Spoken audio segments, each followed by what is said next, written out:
Governance. If you see the syllabus of governance, like I told you before, General Studies 2, 3 units are there: polity, governance, international relations. If I see the trend of the previous year papers, the governance part of it is getting the bulk of the marks. And the questions set by the UPSC are all dynamic in nature, current events related. So you'll have to have the basic reading of the Hindu, which will help you for answering questions relating to the dynamic part of governance. So today we take up one unit in governance, that is the topic on vulnerable groups. So the syllabus says it splits up vulnerable groups as the types of vulnerable groups, schemes, and bodies constituted for their welfare. Before we go into the main question, vulnerable groups are those which are vulnerable and require extra care and protection by the state. In vulnerable groups, we speak of the scheduled castes, scheduled tribes, OBC, minorities, then women, children, the differently abled, and the senior citizens. So why the topic on vulnerable groups has been introduced in the syllabus is, as a civil servant, you will have to be sensitive to the needs of the vulnerable groups. You'll have to be sensitized, you have to look after their welfare, and they require more care than the others, that they are very vulnerable. So the question for discussion today: judicial pronouncements have transformed the concept of human rights related to the persons with disabilities. Elucidate, suggest reforms in this regard, 200 words.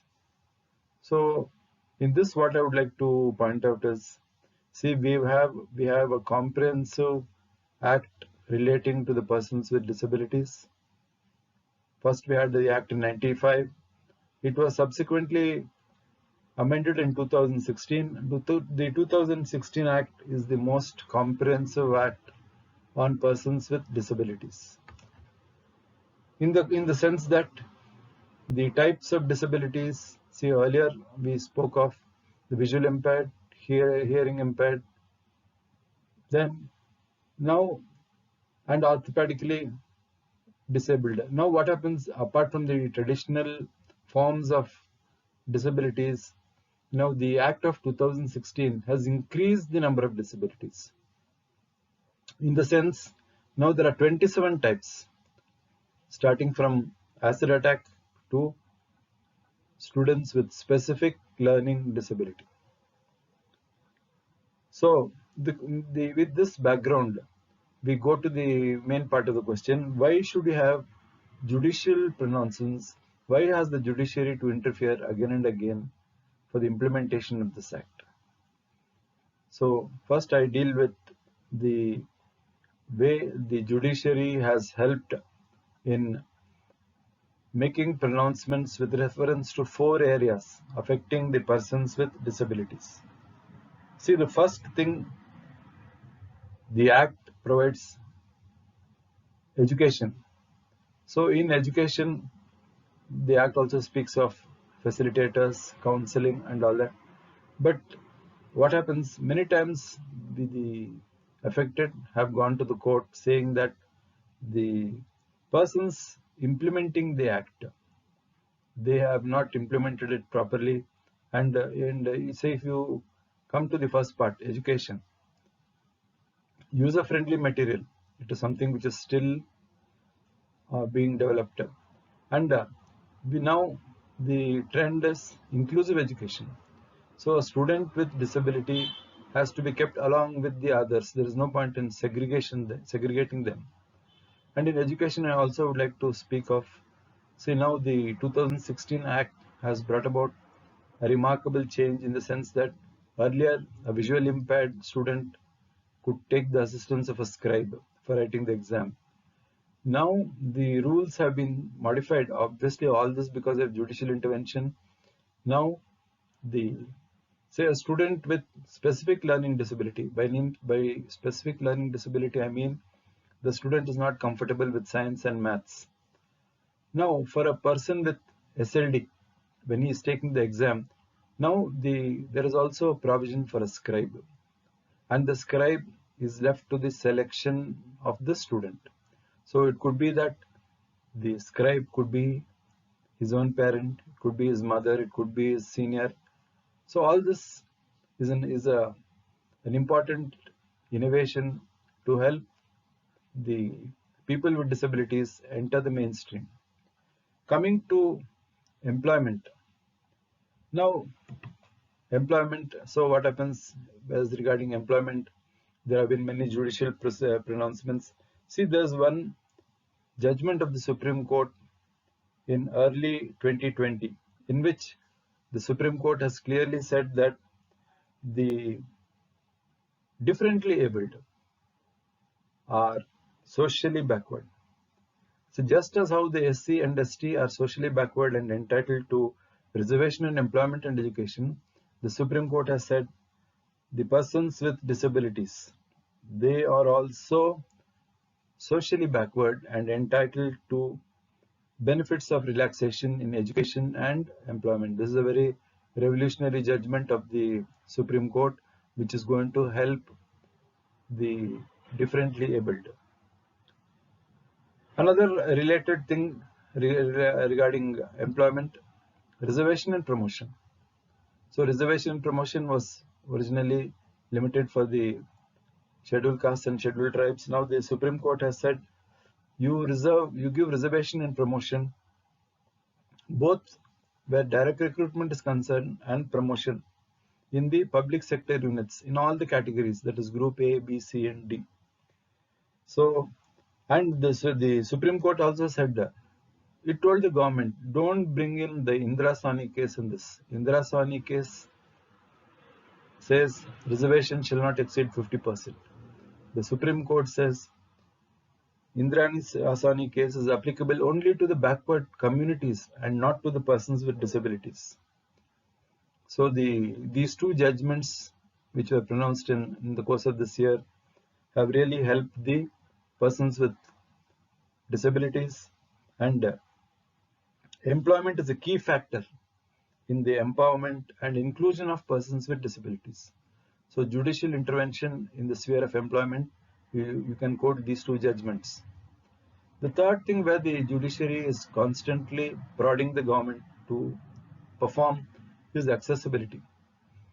Accessibility, government buildings, whether government buildings are accessible, then whether the public vehicles are accessible. See, when I visited Europe recently, I found that the vehicles are specially made friendly, the government vehicles friendly, where a person comes in a wheelchair, automatically the ramp comes, wherein you can slide in easily, whether it is a bus, whether it is a train. So we are still to get used to the concept of accessibility.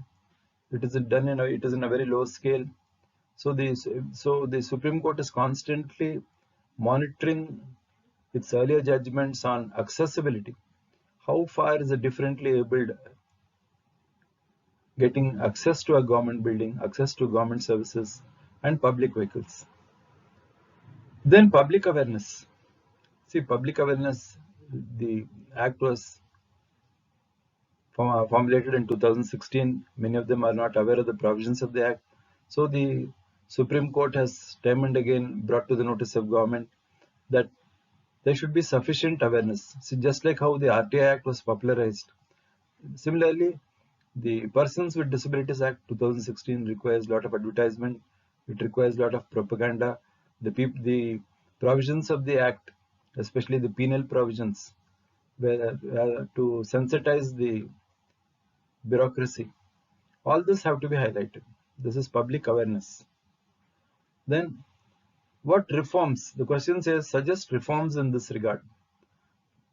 The first reform I would suggest is sensitization. Sensitization of whom? Sensitization of the bureaucracy, the people who are policymakers and people who implement the policy. I remember in a particular discussion we had with an NGO regarding the implementation of the Persons with Disabilities Act, when we were explaining the different types of disability, that is dyslexia, dyscalculia, dysgraphia, the concerned undersecretary in the Department of Women and Child Development in Karnataka, he thought, he asked a simple question.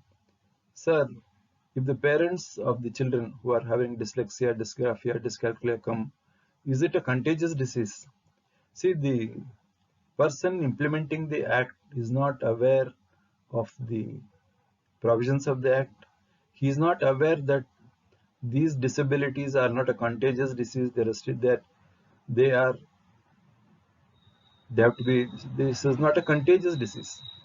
So the bureaucracy has to be sensitized on the provisions of the act.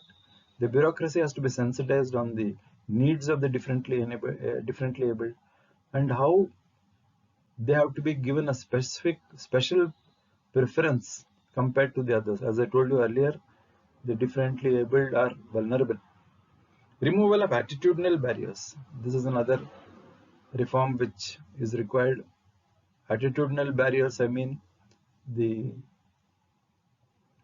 barriers in the mind of the civil service, which is the implementing authority as far as any act is concerned. So the third one, as I discussed earlier, popularizing the act. How will you popularize the act? By printing pamphlets, booklets, and popularizing the act in schools, colleges. Utilize the help of the NGOs.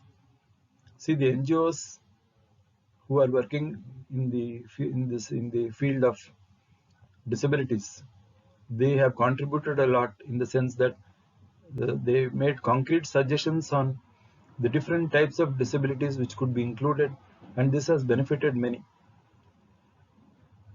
Nodal authority to implement. Now, implementation of the act, implementation of the provisions relating to the differently abled, we should have a nodal authority. Somebody, say you take a top level secretary who will monitor what has to be done. See, you may be surprised, in Karnataka we have, like in the center, we have a state commissioner for disabilities. The rules relating to the Persons with Disability Act 2016 have not been formulated even till today. So this is the most tragic state of affairs, because nobody knows who has to be approached, whether the Women and Child Secretariat has to be approached, or whether it is the Government of India has to be approached. See, it is a question of passing the buck. And when I speak of this nodal authority, I am reminded, in Karnataka, the differently abled and the senior citizens, both of them have been clubbed in a single department. That is the most unfortunate thing which could happen. So by nodal authority, I mean you nominate a secretary level officer for monitoring the act, and taking the suggestions from the NGOs on how best the act can be implemented. Access to healthcare. Access to healthcare is another problem faced by the persons with disabilities. Say, especially you take the corona pandemic, like how the vulnerable groups are finding it difficult to access healthcare because of their disabilities. So access to healthcare is another item, another priority which the government has to keep in mind when tackling the problems faced by the persons with disabilities.